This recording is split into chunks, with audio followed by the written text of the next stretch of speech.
अस्सलाम वालेकुम, मैं हूं मोहम्मद हारिस। आप देख रहे हैं मेरा यूट्यूब चैनल GPS न्यू बुकनवाल। आज की इस वीडियो में मैं आपके साथ शेयर करूंगा एक तकरीर को जिसका उन्वान है यौम आज़ादी, जिसको आप यौम आज़ादी के हवाले से किसी भी स्कूल, कॉलेज या अकेडमी की सतह पर होने वाले तकरीरी मुकाबला में पेश कर सकते हैं। तलबा व तालबात के लिए ये हर तरह से मुकम्मल एक तकरीर है। तो बिना टाइम ज़ाया किए हम अपनी आज की वीडियो का आगाज़ करते हैं।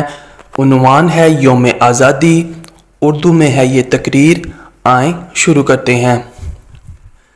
जनाबे सदर, मोहतरम सामईन, मुझे आज के मुअज़्ज़िज़ ऐवान में जिस मौजू को अल्फाज का खराज पेश करना है वो है यौम आज़ादी। कौमों की ज़िंदगी में बाज़ दिन इस कदर अहमियत के हामिल होते हैं कि उनका तज़किरा दिलों को ईमानी जोशो खरोश से भरपूर कर देता है। पाकिस्तान की तारीख़ में 14 अगस्त का दिन ऐसी ही अहमियत का हामिल है। 14 अगस्त महज एक दिन नहीं है बल्कि तहरीक पाकिस्तान के मुजाहिदीन के बेमिसाल जज्बा कुर्बानी का पैगाम भी है।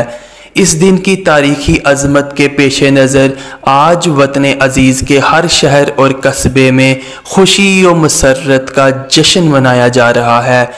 इस हसीन मौका पर आप सबको जश्न आज़ादी की मुबारकबाद पेश करते हुए मैं गैर मामूली खुशी महसूस कर रहा हूँ। मुबारक हो तुम्हें यह जश्न आज़ादी, मुबारक हो। खुशी से हो गई हर दिल की आबादी, मुबारक हो।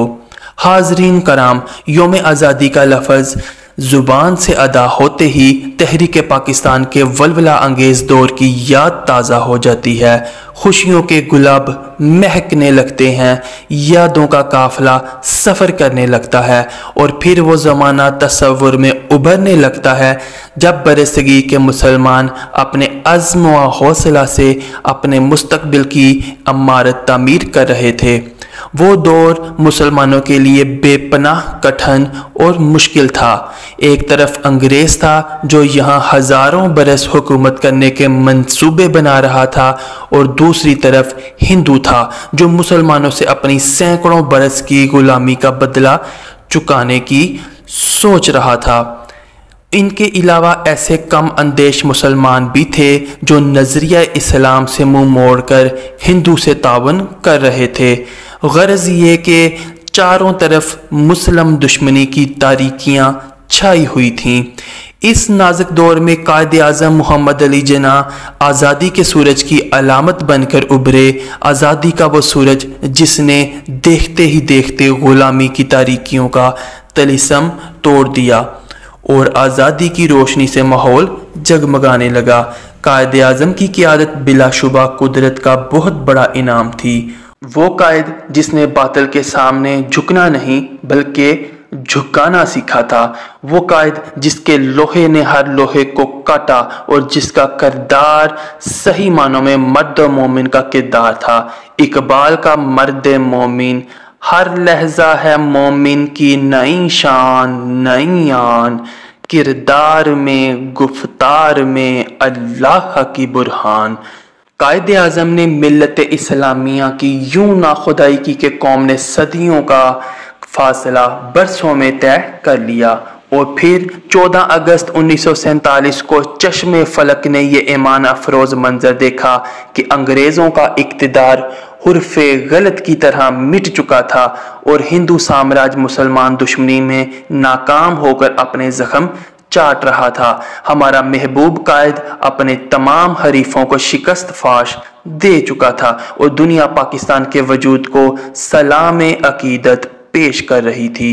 मुअज़्ज़ज़ सामाईन, तहरीक पाकिस्तान की असल कुव्वत दो कौमी नज़रिया इस्लाम थी जिसमें बरसगीर के मुसलमानों को एक प्लेटफार्म पर जमा कर दिया था और फ़ज़ाएं पाकिस्तान का मतलब क्या ला इलाहा इल्लल्लाह के पुरजोश नारों से गूंज रही थीं। ये कहना बेजाना होगा कि यही नज़रिया इस्लाम पाकिस्तान की हकीकी बुनियाद है। इसलिए अगर हम चाहते हैं कि पाकिस्तान हर लिहाज से सरबुलंद और खुशहाल हो तो हमें इसकी नज़रियाती बुनियादों को मजबूत बनाना होगा। इस्लाम इस मुल्क का मुकद्दर भी है और इसके तबिंदा मुस्तकबिल की ضمانت بھی ہے۔ ایک ابرِ نو بہار فضاؤں پہ چھا گیا، اسلام اس چمن کی رگوں میں سما گیا۔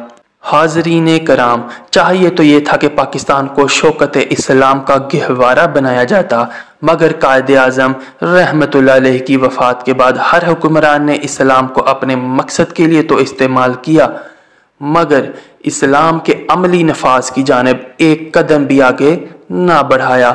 موجودہ حکومت اس لحاظ سے مبارکباد کی مستحق ہے کہ اس نے نظام اسلام کے نفاذ کے لیے عملی جدوجہد کا آغاز کر دیا ہے۔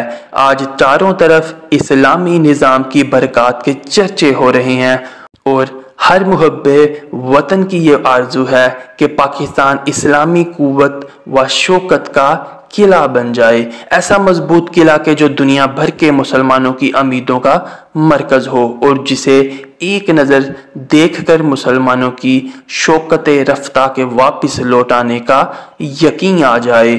پاکستان ہمارے لیے خدا کے احسان عظیم سے کم نہیں، یہ ہمارے عظیم قائد کی نشانی ہے۔ یہ وہی مقدس سرزمین ہے کہ جسے حاصل کرنے کے لیے لاکھوں شہداء نے اپنا خون اس پر نچھاور کیا ہے، جس کی عظمت و آبرو کے لیے بے شمار خواتین اسلام نے اپنی عصمتوں کی قربانی دی ہے۔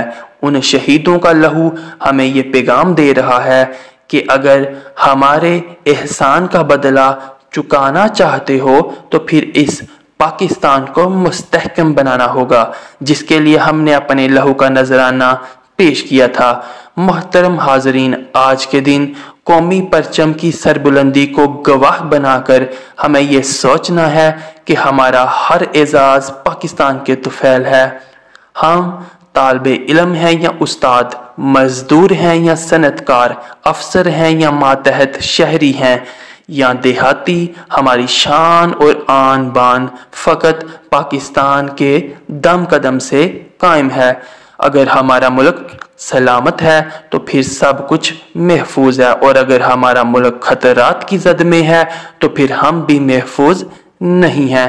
ہمارے پاس جو کچھ ہے وہ آزادی کا عطیہ ہے، اس لیے ہم نے ہر قیمت پر اپنے مقدس وطن کی آزادی کو برقرار رکھنا ہے اور اسے اقوام عالم میں انتہائی بلند و بالا مقام بخش کر اس کے وجود کو ترقی و خوشحالی کی ضمانت بنانا ہے۔ آج کے باوقار اور ایمان افروز اجتماع میں آپ کو یوم آزادی کی مبارکباد پیش کرتا ہوں۔ مجھے امید ہے کہ ہم سب قائد اعظم محمد علی جناح رحمت اللہ علیہ کے فرمودات کو دلوں میں جگہ دیں گے اور نظریہ پاکستان کی حرمت پر سب کچھ قربان کر دینے کا عزم کر کے ملک و ملت کی خدمت کے لیے کوشاں رہیں گے۔ ایک محب وطن شہری اور اس شہر کے خادم کی حیثیت سے میں آپ سے اس عزم کے ساتھ اجازت چاہوں گا کہ خون دل دے کر نکھاریں گے رخے برگے گلاب، ہم نے گلشن کے تحفظ کی قسم کھائی ہے۔ یہ تھی ایک تقریر جس کا عنوان تھا یوم آزادی۔ آج کے لیے اتنا ہی۔ ویڈیو پسند آئے تو چینل کو کر لیں سبسکرائب۔ ملیں گے اگلی کسی ویڈیو میں ہوں محمد حارث۔ اللہ حافظ۔